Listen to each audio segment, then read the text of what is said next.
Good, happy Wednesday evening. I'm Riley King, and welcome to your news and weather update right here on the Riley King Radio Network. Let's get started. First up, lawyers for a mass trooper charged with assault ask for more information. Let's take a listen to this video from the Riley King Network. Good afternoon, everyone. I'm Riley King, and welcome to my news report right here on the Riley King Network. Let's get started. Lawyers for a mass trooper charged with assault ask for more information. Defense lawyers for a Massachusetts state trooper accused of simple assault said Wednesday that they need more information in the case. Investigators said Trooper Joseph Flynn punched car chase suspect Richard Simon in May while arresting him in Nashua. The incident was caught on camera by television news helicopters.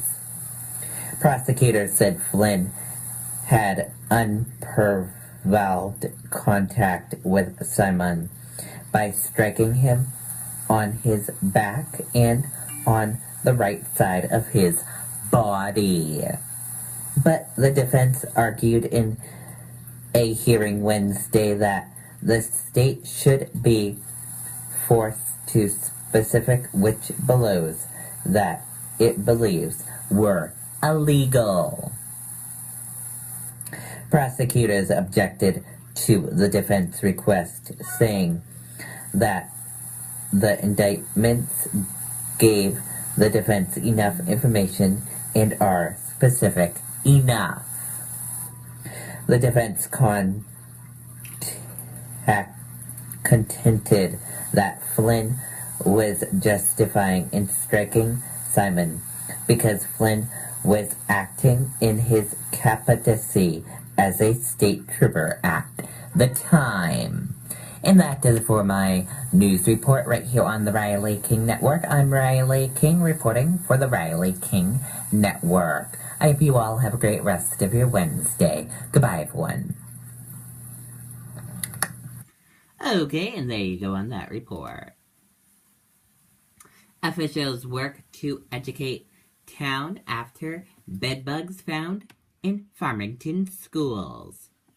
Recent discoveries of bedbugs in 2 Farmington schools remind local officials that the problem is a fairly regular one. But the most they can do to help is give residents resources to prevent an infestation in their own home.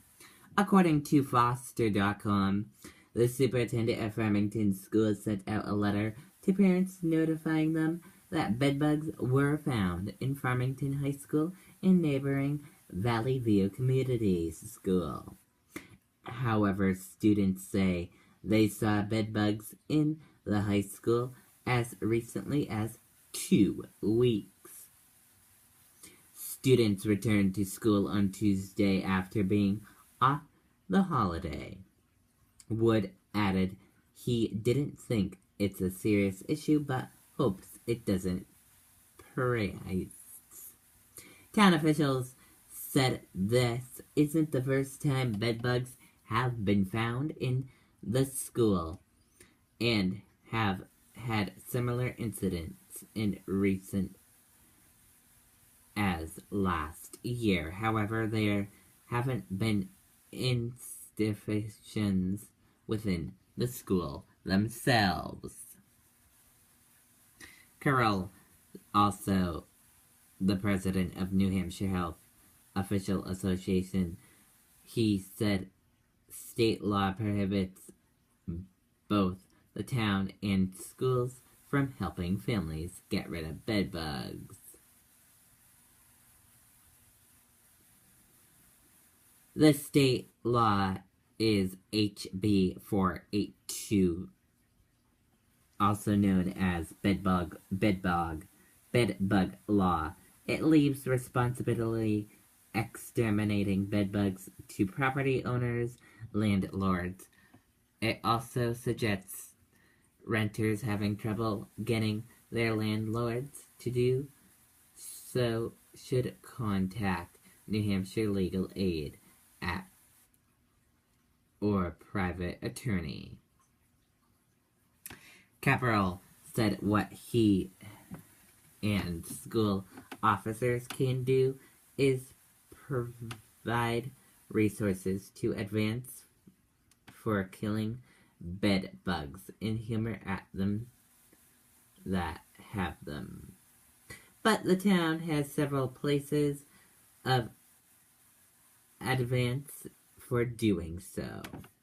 First, Carol says do not buy chemicals or spray them. Big box stores because they do not work and could cause more harm to residents than good. Second, bed bugs die at about 130 degrees Fahrenheit, so Caporal recommends thoroughly washing any sheet-effective clothing or sheets before any them on high. Friendly for the only way to end the invitation to call the professional examiner in Keppel. He said the town can help connect residents to one. Escaped inmate had 5-hour head-on state police. Let's take a listen to this video from NBC Boston. New Year's Eve, 7 o'clock at night. That's when the warden at Y Detention Center says James Morales made his escape from the high-security prison in Rhode Island. Guards didn't realize he was gone until 3.5 hours later, 10:30 at night. I think they're stupid. They should know better. They searched the facility and counted the inmates again. When he wasn't found, they ran the alert up their chain of command, setting us to 11 o'clock at night. It took even longer to call police. At approximately 11:43 p.m. on New Year's Eve, correctional officers at the Wyatt Detention Center notified the Central Falls Police Department that they were unable to account for one prisoner. A nearly 5-hour head start. That's a long time, so it's scary. We don't know where he is, what's going on. During that time, investigators say Morales stole a car in Attleboro, changed his plates in Framingham, ditched it in this parking lot, and started banging on Vanessa Lugo's front door. He was bald, he had hair on his face, he had a black jacket on, he had gray sweats on. And James Morales has a new charge of escaping the custody of the Attorney General. With that comes a fine of $250,000 and up to 5 years in prison. In Framingham, Perry Russell, NBCN. Okay, and there you go on that report. Classified election hacking report complete. Obama to be brief. Let's take a listen to the video from ABC News.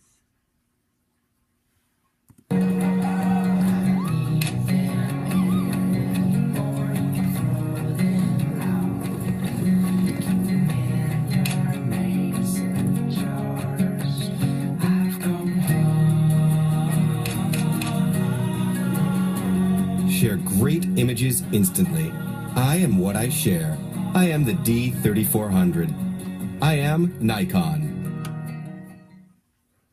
Trump transition inauguration 16 days away. Plenty of action already. Overnight, another tweet from the president-elect taunting the intelligence community about those claims of Russian hacking the election, as WikiLeaks founder Julian Assange denies his leaks came from Russia. Our chief investigative correspondent Brian Ross is here with the story. Good morning, Brian. Well, good morning, George. Overnight, Donald Trump claimed via Twitter that the long-awaited report on who hacked the Democratic Party had been delayed and will now be delivered to him this Friday. In his Twitter post, Trump continued to cast doubt about the role of the Russians. Perhaps more time needed to build a case, he wrote. Very strange. And now Trump is being joined in his skepticism by the man who's been hiding out in this embassy in London for the last 4 years. Julian Assange, the founder of WikiLeaks, appearing on Fox with Sean Hannity. We can say We have said repeatedly over the last 2 months that our source is not the Russian government and it is not a state party. But the head of the CIA says, in effect, Assange doesn't know what he's talking about, that it was the Russians. This report is going to include what it is that we know about what happened, what was collected, what was disclosed, and what the purpose and intent of that effort was. And officials say it's equally clear the embarrassing Democratic Party emails were delivered to WikiLeaks by a middleman for the Russians, or what spies call a cutout. There's no way that Assange would have any idea who was behind dropping this information off. The Russian intelligence services are clearly capable of hiding their tracks, of using a cutout to provide this information to WikiLeaks. So now the president-elect finds himself strange bedfellows with Russian President Putin and WikiLeaks founder Assange, who delivers a message much like that of Trump's transition team. They're trying to delegitimize the Trump administration as it goes into the White House. Whether Assange is a knowing participant or what the Russians call a useful idiot, that's hard to tell. But nonetheless, the Russians were very much behind the hacking and the dumping of this information. And officials tell ABC News this morning both President Obama and the president-elect will receive their copies of the classified report with a briefing on Friday, George. But there do seem to be some cross wires here. It appears that the president-elect and members of his team were under the impression that this briefing was coming earlier in the week, probably yesterday. That's right, but intelligence officials tell us this morning there was never a plan to give it any time before Friday. Friday was always the date. There was no delay. They're not sure what he's talking about, whether it's a simple miscommunication or part of the growing sense of mistrust that Mr. Trump is fueling with his Twitter messages. Okay, Brian Ross, thanks very much. Okay, and there you go on that report.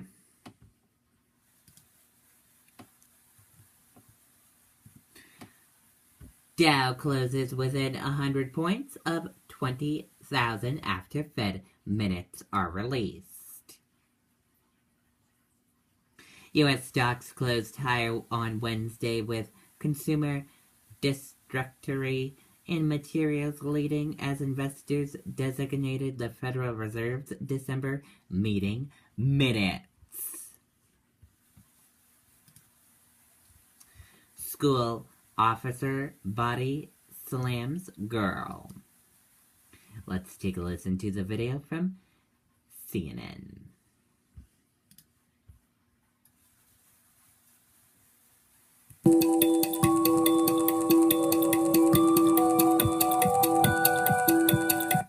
We don't know what happened before or after we see this video, but let's watch it one more time.